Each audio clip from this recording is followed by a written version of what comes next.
Mari Bapak Ibu Jemaat sekalian kita berdoa. Bapa, kami bersyukur hari ini kami bisa berbakti kepadamu, memuji Tuhan, memuliakan namamu, dan ada kesempatan buat kami mendengar firman-Mu. Terima kasih Tuhan karena Engkau selalu menyapa kami dengan kebenaran-Mu, menuntun kami dengan hikmat-Mu melalui firman yang terus-menerus Kau beritakan kepada kami. Kami mau dengar firman-Mu, Tuhan tolong kami, karena tanpa pertolongan-Mu, hati dan pikiran kami tidak akan mampu menerima dan memahami firman-Mu. Berkati hamba-Mu dalam segala kekurangannya boleh menyampaikan firman Tuhan yang begitu luar biasa kepada setiap kami. Kami siap mendengar firman-Mu Bapa, dalam Yesus kami berdoa dan bersyukur.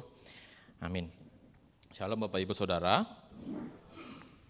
Mari kita membuka Alkitab kita dari surat Kolose pasal yang ketiga.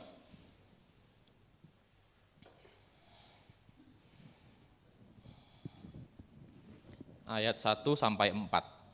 Kolose pasal yang ketiga ayat 1 sampai 4. Karena ini bagian firman Tuhan yang pendek, kita baca bersama-sama Bapak Ibu ya. Kolose pasal 3 ayat 1 sampai 4. Kita baca bersama-sama. Ya, 1, 2, 3. Karena itu, kalau kamu dibangkitkan bersama dengan Kristus, carilah perkara yang di atas di mana Kristus ada, duduk di sebelah kanan Allah. Pikirkanlah perkara yang di atas, bukan yang di bumi. Sebab kamu telah mati dan hidupmu tersembunyi bersama dengan Kristus di dalam Allah. Apabila Kristus yang adalah hidup kita menyatakan diri kelak, kamu pun akan menyatakan diri bersama dengan Dia dalam kemuliaan. Sampai demikian jauh pembacaan firman Tuhan. Dan tema kita pada hari ini adalah makna kebangkitan untuk kita. Bapak Ibu sudah siap mendengar firman Tuhan ya? Sudah fokus dengar firman Tuhan ya? Hatinya sudah rindu dengar firman Tuhan ya? Sudah nggak ada kepikiran-kepikiran hal lain ya untuk siap mendengar firman Tuhan? Amin. Tapi bagaimana jika saya bertanya, kompor udah dimatiin belum? Keran udah dimatiin belum? Setrika udah cabut belum? Biasanya pertanyaan-pertanyaan itu membuat kita pulang lagi setelah kita pergi berapa meter ke depan kan. Atau mungkin di antara kita langsung ada yang sepaneng kepalanya, oh iya setrikaan udah cabut belum tadi. Bapak Ibu Saudara, kita punya fokus dalam hidup. Dan seringkali fokus-fokus itu bisa teralihkan oleh hal-hal lain yang cenderung mungkin sepele atau juga mungkin hal yang jauh lebih besar dibandingkan dengan fokus yang sedang kita hadapi. Kita akan selalu bisa didistraksi fokus hidup kita, entah dalam hal yang prinsip atau hal-hal yang kecil, entah oleh hal-hal yang luar biasa atau sesederhana kompor belum dimatikan. Dan hari ini kita akan melihat apa makna kebangkitan untuk kita berkaitan dengan fokus hidup kita di hadapan Tuhan. Kalau kita bertanya apa sih makna kebangkitan buat kita, maka kita pertama-tama harus melihat, kita bisa melihatnya dalam teks yang kita baca ya, ayat 3, ayat 1. Karena itu kalau kamu dibangkitkan bersama dengan Kristus, makna pertama yang perlu kita pahami, yang kita sampaikan kepada kita bahwa kebangkitan untuk kita itu adalah sesuatu yang diberikan kepada kita di dalam Kristus. Kamu dibangkitkan bersama dengan Kristus. Minggu lalu kita baru merayakan ya kebangkitan Tuhan Yesus. Kamu dibangkitkan bersama dengan Kristus. Artinya apa? Kan Kristus mati, saya belum. Kristus dibangkitkan sudah, saya ya mati aja belum, apalagi dibangkitkan ya. Apa sih arti dibangkitkan bersama dengan Kristus? Bapak Ibu Saudara, bahasa Indonesia punya satu istilah yang baik, yang saya rasa kita juga perlu tahu, yaitu kata hisap. Tapi bukan pakai P, melainkan pakai B, hisap. Bapak Ibu bisa lihat nanti di kamus besar bahasa Indonesia ya. Yang secara sederhana artinya diperhitungkan bersama. Maka dibangkitkan bersama dengan Kristus, artinya kita ini dibangkitkan, kebangkitan Kristus itu diperhitungkan bersama juga untuk kita. Dan ini teks yang kita baca secara khusus, Kolose secara umum menjelaskan kepada kita bagaimana kebangkitan Kristus itu juga diperhitungkan buat kita. Pasal 1 ayat 16. Ada beberapa hal yang mengingatkan kita ya. Pasal 1 ayat 16. Karena di dalam Dialah telah diciptakan segala sesuatu yang ada di sorga dan seterusnya. Di dalam Dia. Di ayat 16. Kemudian pasal 1 ayat 18. Ialah kepala tubuh yaitu jemaat. Ialah yang sulung yang pertama bangkit dari antara orang mati. Bapak Ibu, di dalam Dia semua ciptaan itu mendapatkan eksistensinya, termasuk kita. Maka di ayat 18, di dalam Dia juga kita manusia yang ditebus mendapatkan kebangkitan. Jadi kita tidak serta-merta bangkit, tapi kebangkitan Kristus juga diperhitungkan bagi kita. Karena memang secara faktual kita belum mengalami kebangkitan itu. Terlebih di Kolose pasal 3 ayat 1 tadi, Kolose 3 ayat 1 tadi menggunakan kata kerja pasif ya. Kalau kamu dibangkitkan, bukan kamu bangkit, enggak, kamu dibangkitkan artinya Allah yang mengerjakan kebangkitan itu di dalam kita, secara khusus Allah Anak, yaitu diri Yesus Kristus. Kebangkitan Kristus diperhitungkan juga untuk kita, menjadi kebangkitan kita. Tapi ada satu masalah Bapak Ibu, Kristus kan bangkitnya secara fisik. Ya. Dan ini menjadi berita yang harus terus-menerus kita kumandangkan, bahwa Kristus itu bangkit secara fisik, bukan hanya ide, bukan hanya harapan, atau apalagi sekadar hayalan murid-murid, enggak. Dia bangkit secara fisik, dia tunjukkan kepada Thomas, ini lobang di tanganku, cucukkan jarimu. Dia menampakkan diri selama 40 hari berturut-turut kepada murid-murid, semua orang yang ada di sana.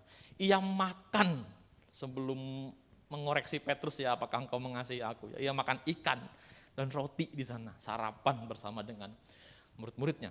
Kristus bangkit secara fisik, dan kalau tadi saya katakan, firman Tuhan mengatakan bahwa kebangkitan Kristus diperhitungkan kepada kita, tapi kita belum mengalami kebangkitan fisik. Kita belum mengalami kebangkitan fisik. Bapak Ibu, ngomong-ngomong soal kebangkitan fisik, tradisi Yahudi, orang Israel, itu percaya akan keberadaan kebangkitan fisik. Ya. Sebelumnya saya katakan Kristus bangkit secara fisik, orang Yahudi percaya kebangkitan secara fisik. Mari kita buka Yohanes 11 ayat 24.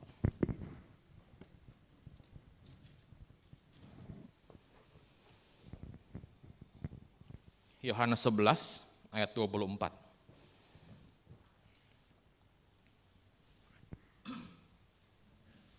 Itu kisah tentang Lazarus yang dibangkitkan ya, yang tadi malam ada dramanya di komisi remaja. Lazarus dibungkus karpet itu. Lazarus dibangkitkan di Yohanes 11 ayat 24. Kata Marta kepadanya, aku tahu bahwa ia akan bangkit pada waktu orang-orang bangkit pada akhir zaman. Marta tahu, Marta yakin, Marta percaya bahwa Lazarus itu akan bangkit. Dan ini ngomongin Lazarus yang mati secara fisik sudah 3 hari dalam kubur. Ya, Marta percaya bahwa Lazarus akan dibangkitkan kelak di akhir zaman. Ini menunjukkan bahwa orang Yahudi percaya tentang kebangkitan fisik itu. Kemudian Kisah Rasul 23 Bapak Ibu. Kisah Rasul pasal 23 ayat 6. Ini waktu Paulus di hadapan mahkamah agama ya.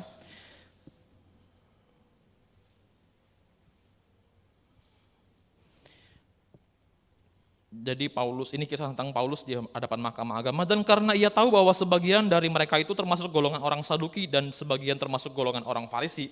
Jadi ada 2 kelompok ya, ada 2 kelompok, kelompok Farisi dan kelompok Saduki. Ia berseru dalam mahkamah agama, hai saudara-saudaraku, aku adalah orang Farisi, keturunan orang Farisi, aku dihadapkan ke mahkamah ini karena aku mengharap akan kebangkitan orang mati, dan seterusnya, dan seterusnya. Paulus sebagai orang Yahudi, dan di sini dia mengaku sebagai orang Farisi begitu, karena memang dia punya kemampuan memahami perjanjian lama begitu hebat. Dia mengaku percaya kebangkitan orang mati. Dan kemudian tadi pengakuan iman rasuli ya, poin ke-11. Kebangkitan tubuh. Kita pun sebenarnya percaya akan adanya kebangkitan fisik. Ya, topik mengenai kebangkitan fisik, kebangkitan tubuh, nanti biarlah bidang pembinaan yang memikirkannya untuk menjelaskannya kepada kita. Tapi pada dasarnya, Kristus bangkit secara fisik. Orang Yahudi percaya ada kebangkitan secara fisik, dan kita pun sampai detik ini percaya akan kebangkitan secara fisik.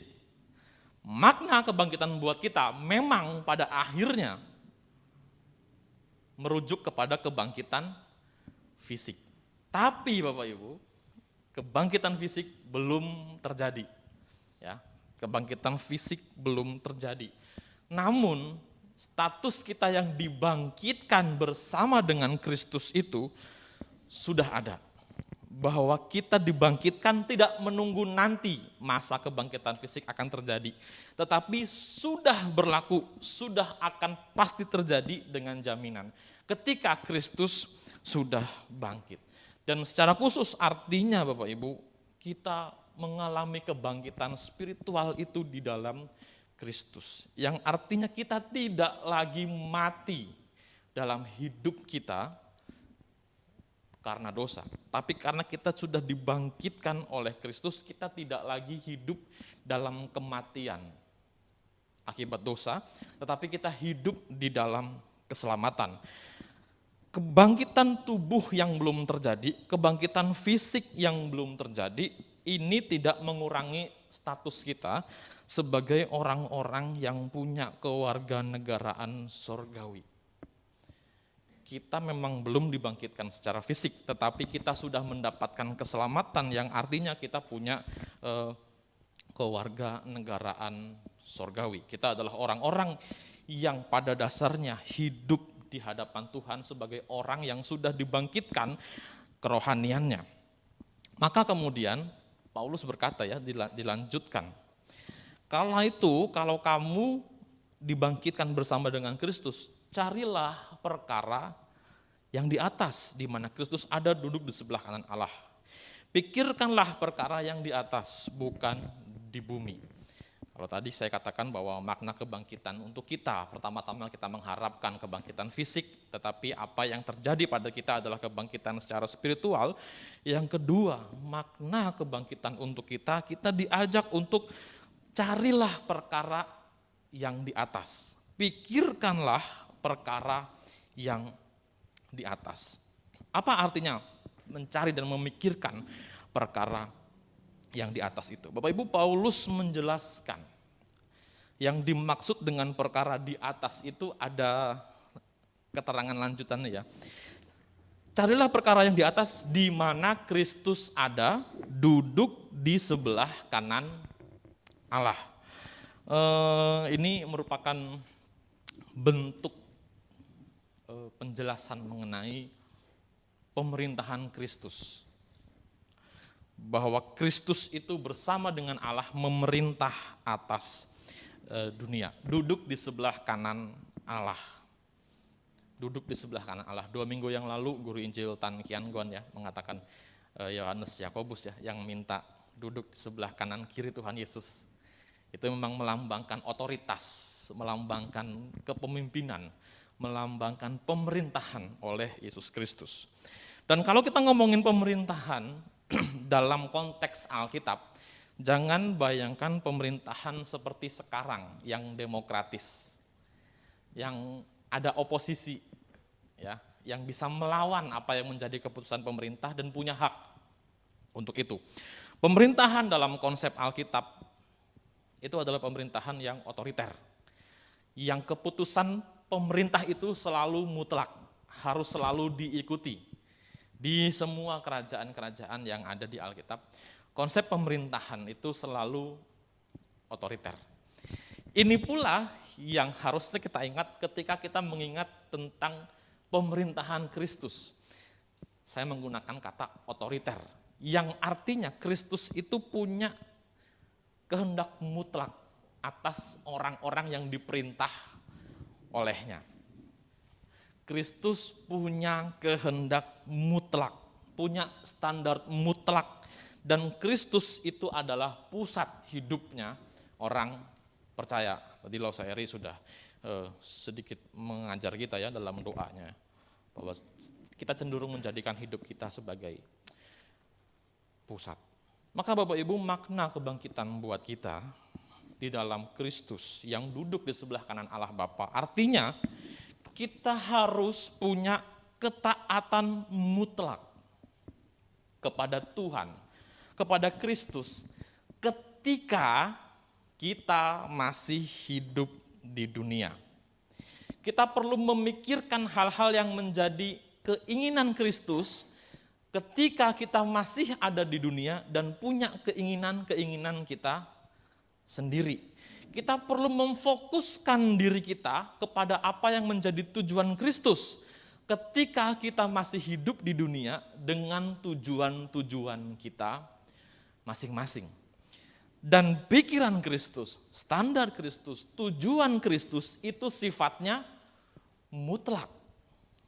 Kenapa? Karena Kristus duduk di sebelah kanan Allah menjadi pemerintah kita. Jadi di balik keinginan kita, di atas keinginan kita yang banyak itu, di atas pikiran-pikiran kita, rencana-rencana kita yang banyak itu, di atas tujuan-tujuan kita yang banyak itu, ada pemikiran Kristus, ada kehendak Kristus, ada tujuan Kristus yang mutlak harus juga kita kejar bersamaan dengan kita mengejar apa yang menjadi harapan dan tujuan kita. Sekali lagi, itu mutlak.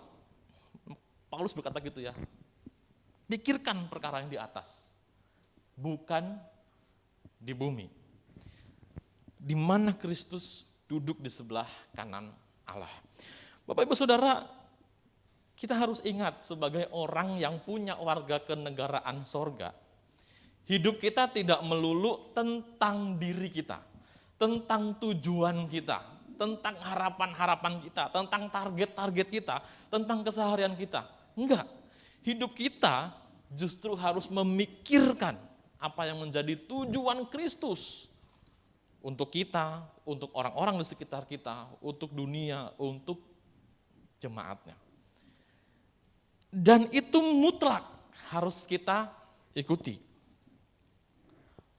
Maka Bapak Ibu, di tengah hidup kita yang sedang mengejar tujuan itu, apapun ya, dalam pendidikan, dalam pekerjaan, dalam bisnis, dalam relasi, saat ini sedang mengejar tujuan itu dengan sepenuh energi, dengan sepenuh tenaga, fokus, pikiran, modal, segala macam kita upayakan untuk mengejar apa yang menjadi tujuan hidup kita. Ingat, Kristus juga punya tujuan bagi hidup kita, bagi orang-orang di sekitar kita, bagi dunia ini. Dan itu mutlak untuk juga kita kejar. Bapak Ibu mikirin dunia, memikirin hidup itu sudah melelahkan, bukan? Ya, bisnis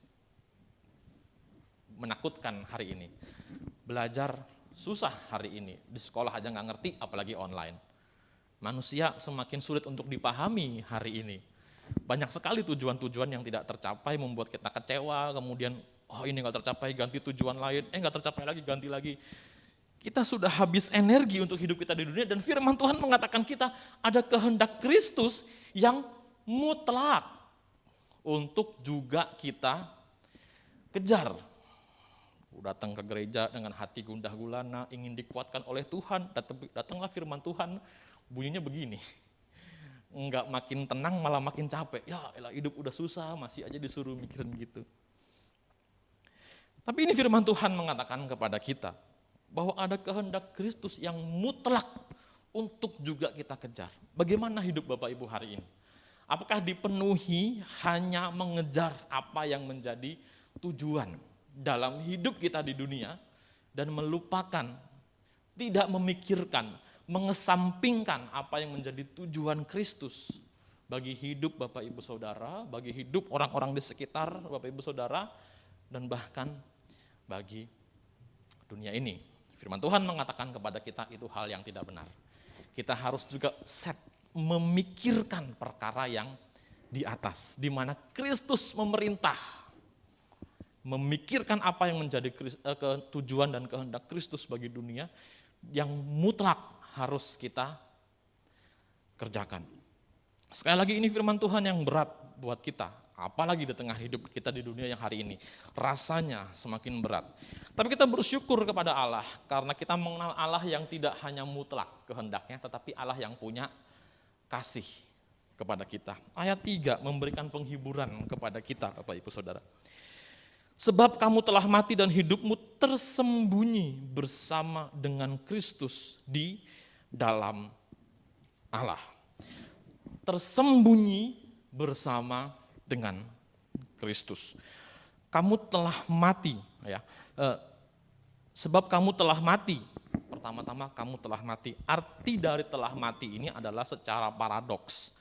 Bahwa kalau kita sudah dibangkitkan, tapi kemudian kita mati, berarti mati bukan untuk hidup kita, tetapi mati untuk dosa. Ya, kamu telah mati di sini diartikan secara paradoks, ya, bertentangan. Kamu mati bukan untuk hidupmu, tapi untuk dosa. Bahwa dosa tidak lagi berkuasa atas hidupmu. Dunia tidak lagi berkuasa atas hidupmu. Nah, Bapak Ibu Saudara, status mati bagi dosa ini memungkinkan kita punya kekuatan untuk juga memikirkan tujuan Allah di tengah-tengah hidup kita yang sedang mengejar tujuan kita. Mati bagi dunia memungkinkan kita untuk juga memikirkan tujuan Allah di masa yang bersamaan dengan kita mengejar tujuan kita. Karena kita tidak lagi hanya semata-mata orang yang hidupnya di dunia. Kita juga adalah orang yang hidupnya di hadapan Allah. Dan kemudian Paulus melanjutkan lagi, kita telah mati dan hidupmu tersembunyi di hadapan Allah. Tersembunyi bersama dengan Kristus. Bapak Ibu Saudara, kalau kita membaca Mazmur 27 ya, Mazmur 27.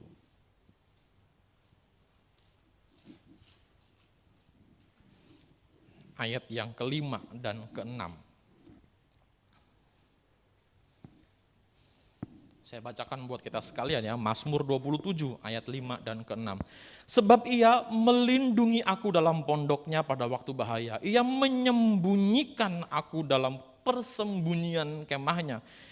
Ia mengangkat aku ke atas gunung batu, maka sekarang tegaklah kepalaku mengatasi musuh sekeliling aku, dan dalam kemahnya aku mau mempersembahkan korban, dan seterusnya. Mazmur 27 ayat 5, itu mengangkat ide soal tersembunyi di dalam Allah. Dan nuansa yang kita baca apa? Aman ya, Mazmur tadi ya, 27 ayat 5 ya. Aman, tersembunyi di dalam Allah ya.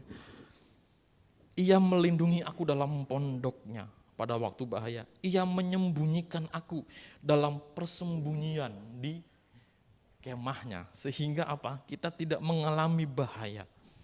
Ayat 6. Maka bisa tegak kepalaku. Tersembunyi bersama dengan Kristus memberikan kita rasa aman di tengah dunia. Tadi mati bagi dosa memungkinkan kita untuk punya kekuatan untuk juga memikirkan tujuan Allah di saat yang sama kita sedang mengejar tujuan kita. Dan tersembunyi di dalam Kristus memberikan rasa aman di dalam diri kita. Sekalipun di tengah hidup yang sulit, di tengah tujuan yang sulit untuk tergapai di tengah hidup kita, dan kita harus memikirkan tujuan Kristus yang mutlak itu, percayalah kita akan tetap aman.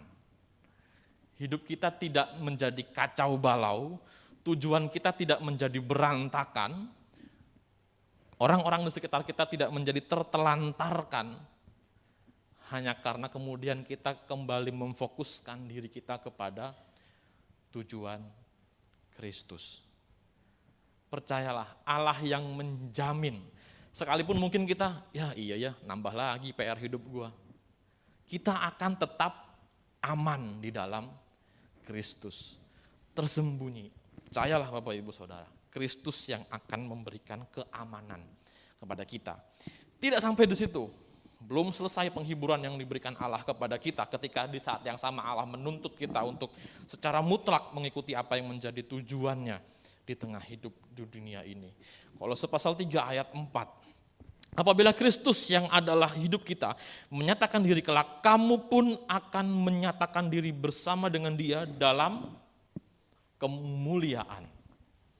Akhir-akhir ini entah kenapa ya, saya sering menyampaikan berita tentang kemuliaan. Terakhir di PD Rabu tentang kemuliaan kematian Kristus. Sebelumnya di KW tentang hidup yang mulia. Dan saya rasa ini menjadi ingat-ingatan dari Tuhan buat kita. Bahwa akhir hidup kita adalah kemuliaan bersama dengan Kristus. Kita memang dituntut untuk juga punya fokus untuk mengejar tujuan Kristus bagi dunia. Di tengah-tengah kita mengejar tujuan hidup kita yang mungkin berat ini. Tapi percayalah dalam Kristus kita punya kekuatan itu karena kita telah mati bagi dunia. Dan sekalipun kita harus memfokuskan diri kita juga untuk kehendak Kristus, kita akan tetap aman. Dan kalaupun kita berlelah-lelah hari ini, mikirin perkara di atas, mikirin hidup di dunia, mikirin Kristus, mikirin diri, mikirin orang-orang. Mungkin kita lelah, capek, compang-camping, segala macam. Tapi akhirnya nanti akan ada kemuliaan. Akan ada kemuliaan yang diberikan kepada kita. Bapak Ibu Saudara, ini merupakan pengharapan yang kelak akan kita terima di dalam diri kita, dalam Yesus Kristus. Kemuliaan yang sifatnya rohani dan bukan kemuliaan yang sifatnya badani dalam diri kita.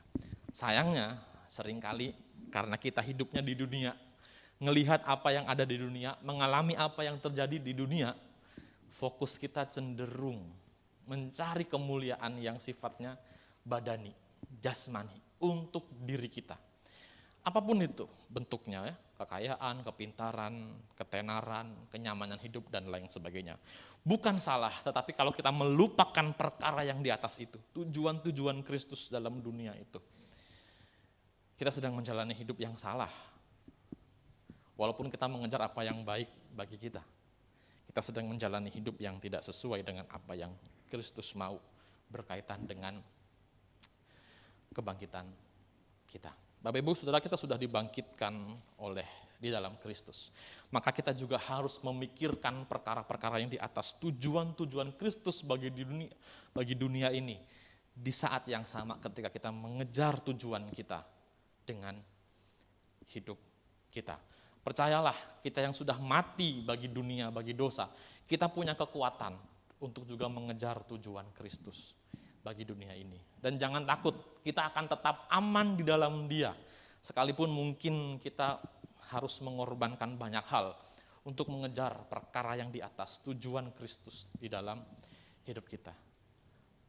Dan jika itu masih kurang, pada akhirnya kita akan menerima kemuliaan dari Tuhan bagi kita.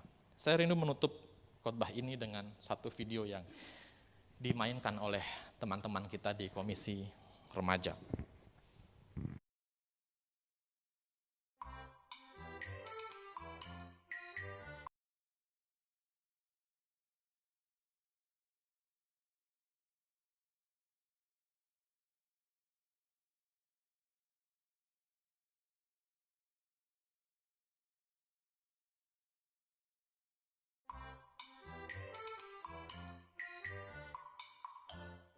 Dayung, dayung. Dayung, dayung, dayung, dayung, dayung, dayung. Dayung sampai ke seberang. Siap, Kapten. Dayung, dayung, dayung, dayung, dayung, dayung. Dayung, dayung. Oi. Kita kan disuruh mendayung sampai ke seberang nih. Terus kita nggak ada niatan cari bekal gitu. Nanti kalau lapar gimana? Oh iya.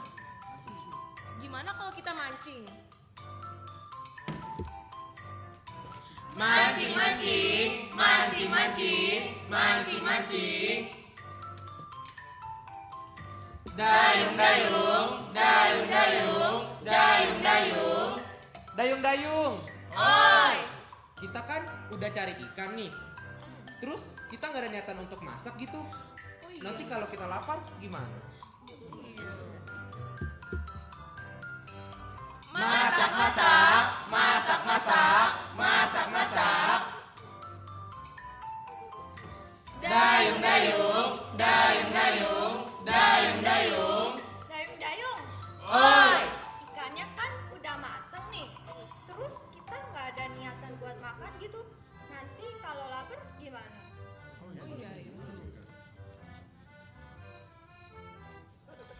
Makan, makan, makan, makan, makan, makan. Dayung, dayung, dayung, dayung, dayung, dayung.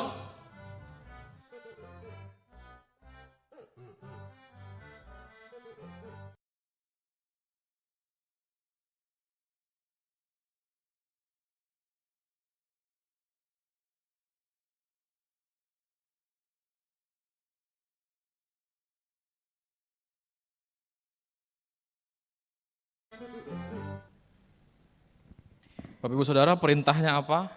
Dayung sampai ke seberang. Apa yang mereka lakukan? Mancing, masak, dan makan. Hanya gara-gara takut lapar. Jangan sampai ini terjadi dalam hidup kita. Ketika Tuhan memberikan tujuan dalam hidup kita untuk kemuliaan namanya. Apapun tujuan itu, dari manapun Bapak Ibu mendapatkan tujuan itu, entah dari khotbah, entah dari disiplin rohani yang Bapak Ibu lakukan, entah dari inspirasi-inspirasi Kristen. Temukan tujuan Allah dan kejar. Bapak Ibu boleh mancing, masak, dan makan, tapi pastikan tiba di seberang. Pastikan tujuan Allah juga tercapai dalam hidup kita. Di tengah masa yang sama kita mengejar tujuan hidup kita. Ingat, mendayung sampai ke seberang itu perintah yang mutlak. Tujuan Allah itu juga mutlak untuk kita kejar di dalam hidup kita. Dan segala yang kita lakukan dalam dunia ini harusnya menjadi sesuatu yang menguatkan kita untuk mengejar tujuan Allah dalam hidup kita itu. Selamat mencari tujuan Allah bagi kita. Kejarlah itu. Berikan energi untuk mengejarnya. Kita akan tetap aman di dalam Kristus. Dia tidak akan meninggalkan kita ketika dia juga meminta kita untuk mengejar apa yang menjadi tujuannya. Dan ingatlah ketika kita tiba di seberang ada kemuliaan yang dijanjikannya bagi kita. Biarlah firman Tuhan ini menjadi kekuatan buat kita, mengingatkan kita tentang tujuan hidup kita, bagaimana kita menjalani hidup bersama dengan Kristus, dan memotivasi kita untuk hidup lebih benar di hadapan Tuhan. Kita berdoa. Bapak, terima kasih untuk firman yang kami dengar. Kami bersyukur Tuhan, mungkin fokus kami sedikit teralihkan di tengah hidup kami yang di dunia ini Tuhan. Mungkin ada tujuan-tujuan yang harus kami kejar, ada masalah-masalah yang harus kami selesaikan, ada harapan-harapan yang harus kami raih berkaitan dengan hidup kami di dunia. Mungkin itu membuat kami melupakan bahwa Engkau punya tujuan bagi dunia ini harus kami lakukan, yang harus kami kejar, dan itu mutlak. Atau mungkin kami tidak memahami tujuan-Mu Tuhan bagi di dunia ini. Tolong kami Tuhan, untuk kami mampu memahami tujuan Engkau bagi dunia ini, bagi diri kami, bagi orang-orang di sekitar kami. Lewat firman yang kami dengar, lewat perenungan-perenungan pribadi kami terhadap firman-Mu, lewat inspirasi-inspirasi yang ada pada kami.